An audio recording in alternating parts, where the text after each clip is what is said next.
see the rain? This is rain back here. This is such a cool background. It like matches the actual weather in my life, at least in my reality. It'll like map the weather. So if it's sunny, I'll see some sun. It's like the bus stop background. Anyway, today's survey teardown is survey teardown 15, and we're going to talk about Clue. Clue is a mobile app. It is a period tracker, menstrual and ovulation tracker. And they sent a survey, which is very cool. When you haven't used the app in a while, they want to check in and find out why. This is an opportunity that I think a lot of companies miss out on. I don't get emails like this a lot. There's a lot where the decision is more cemented, like you joined or you left or you bought something. There's a lot of surveying and understanding users' decisions, but this is also a decision, but it's like more passive, right? To stop using and to stop using slowly, especially in the case of an app like this, where most of the tracking is happening like on a monthly cycle, as opposed to necessarily regular use. So the kind of not using it can happen more passively because you sort of have to remember on a monthly basis to reuse it. And so I love that they're sending this email. I think it's a fantastic opportunity. I want to show you and dive into the actual email itself because it's pretty cool what they're doing. And I like this button too here, like the take 30-second survey. I think there's some opportunities in the email itself with the subject line, with some of the language to optimize and just make it really clear that what is the benefit to me as the user, knowing that I have stopped using? Why should I help? Why should I contribute here? And the more that the company knows about why I might actually be not using it, the more that they can feed that information into the messaging. Once their data starts to tell them like, oh, this person's actually forgotten, majority of the times they forget to use the app, the messaging can now start to reflect it. We don't have to be so generic and talk about wanting feedback and wanting experience. We can actually be really specific and test and see if that performs better, gets a higher open rate, more responses, higher response rate and completion rate of the survey, simply because we're actually using the data now, right? We're funneling it into the very thing that we are asking about, and which we'll click to now. All right. So they are asking exactly what they mentioned, wanting to know why I haven't been using it. So first off, you see here 0 out of 2 questions. Very cool, because they did say this was like a 30-second survey. So it's nice to see that like, oh yeah, it is actually a 30-second survey. Awesome. The only issue is that like this list looks ginormous. Very, very huge. Now, when you start to read through it, you can see it's written in like plain language, which tells me that maybe they are using customer language to populate this, as opposed to it being kind of like stock multiple choice options. It doesn't feel like that.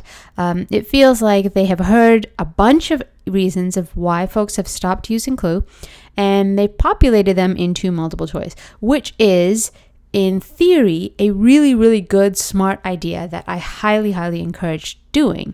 The problem is when we want to put every single reason we've heard about why people stop using an app into this type of question, it leads to instant choice overwhelm. I mean, this is like a waterfall of responses. And when you take a closer look, the differences between the responses are not so strong that it makes deciding very clear. So we've got a couple things like, I didn't find the information useful. I found it too effortful, complicated to regularly track. The content, look, feel of the app annoyed me. I found it difficult to use versus other apps in general. The differences between some of these are pretty nuanced. Like, I actually have to read them to really pick up like, oh, okay, so I heard bad things about the app from people, the news, versus I heard good things about another app and switched. This might seem like, if you pay attention, of course you're going to pick up the nuance, but you want to make this a really easy experience. The easier it is, the better the quality of the response. And the trouble here is like, it really isn't easy. And we'll find out when I click that you have to pick one. The problem is that in order to pick one, I do actually need to read all of these, right? I can't get away in this case necessarily with like just picking something random, which people tend to default to in like a number or numeric scale. It's just very easy to sort of gravitate to one. But here you're committing to more of an idea.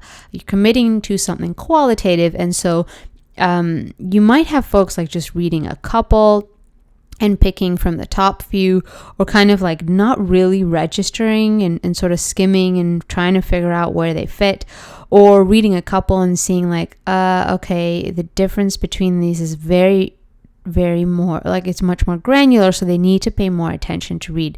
And this can impact the quality of the answers that you're getting, the accuracy of their response.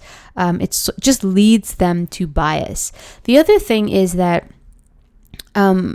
we want to make sure that the options that we're giving are tied to specific actions that we can take. So when we have a laundry list like this, how do we drill it down?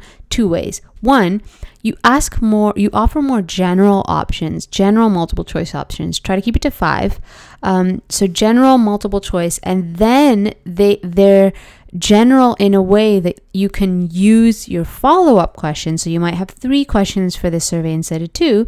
You have a follow-up question to find out the nuance. So things like, I became pregnant, or my periods were so regular, or I switched to birth control. Those are all things that are like about the user. If I'm using the app, these are personal experiences that I'm having that have nothing to do with the app itself, but life circumstances that led me to stop needing the app, right? So that would be a category. Why haven't you been using Clue recently? Well, I haven't need it. I don't need it anymore. And then you can ask more granular, a follow-up of like, okay, well, what was it that stopped? Like, why didn't you need it? My periods were so regular. I switched to birth control. I became pregnant. So you've grouped, and now you've kind of layered in this information in a way that's a lot more easier to grasp for the person responding to the survey. I found it too effortful, complicated to track, or it took too long before I could get value.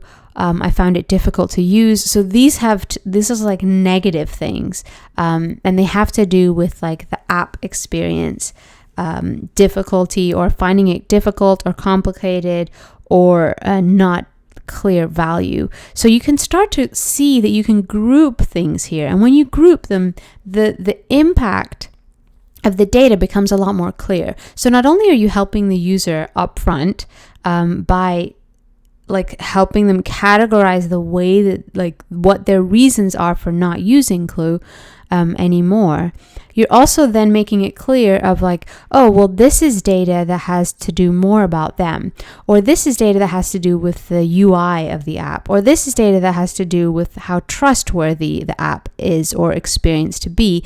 And those then start to point to like really clear actions that you can take. Whereas right now there's a lot of overlap here, right? Like being too effortful and complicated to track and being difficult to use, they both point to the app experience, the user experience of the app, and how difficult and perhaps clunky it is. And the nuance between them isn't so great that is it necessarily going to lead to distinct feedback? Maybe, but why don't we bucket them up in the beginning and then ask for that nuance later? So I think it's a much easier experience, and it really forces you to get super clear. Like, if you've got 5 multiple choice options, what are the 5 options that you want to offer that point to decisions that you want to make? And having an other as well, like what could be the categories of reasons that someone stops using the app. It forces you as the company to figure out what those categories are for someone so that they can easily click and tell you where they slot in. And then you can follow up with like, okay, let's get more detail. If it had to do with the experience of the app, what was it? Was it too complicated, too clunky? Was it to do with like about regularly tracking? Was it to do that it was just easy to forget? Was it to do with the fact that like other apps are much easier to use. Like now you can start to dig in a deeper level, but you've done it in a way that is like sequential. So you've categorized the data, they've categorized the data as well.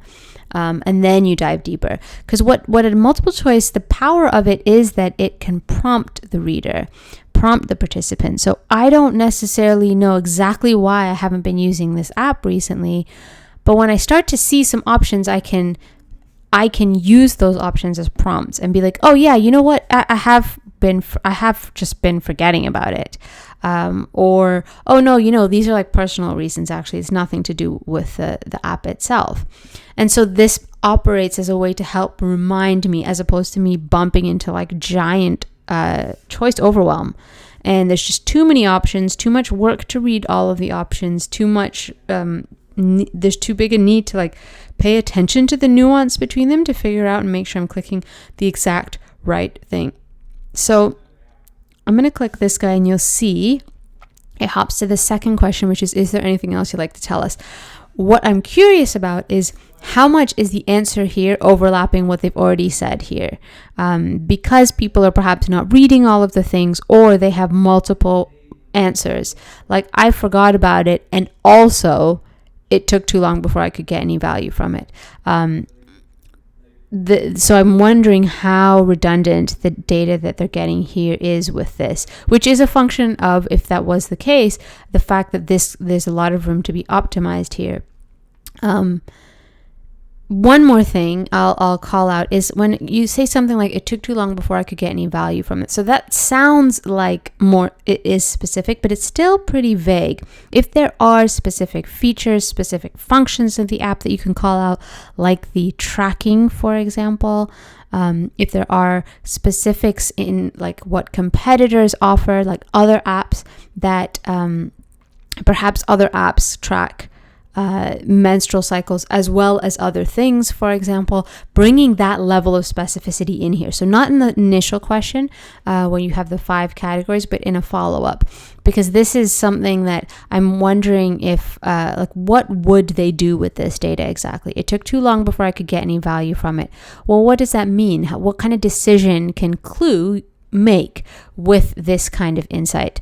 I think that the more we can go from like actively being general, then to layering into specifics and bringing up, if we know that there are quote unquote like vulnerabilities in the app, or features that are sticky and less sticky, we can start to ask about those, and that can really help drive decisions for the product itself, perhaps for the marketing, perhaps for the messaging in-app, whatever the case may be. We can start to get a lot more specific and directly tie the data here to decisions. And of course, the data here being, if most people are, for example, forgetting it, then we can jump back here and emphasize that and lead with an understanding of most people are forgetting about this app. Let's use this as a way to remind them and have that messaging much more prominent in this email before jumping to the survey. That was a lot for like a 2-question survey. I hope it's helpful. And I will check back in tomorrow with survey teardown number 16, I believe. We're well on our way to 50 days of 50 survey teardowns. If you have any surveys that are anywhere from incredible and catchy and surprising to garbage and horrible and ridiculous, send them my way. DM me on Twitter. I want to see them. I want to tear them down. And I will see you tomorrow.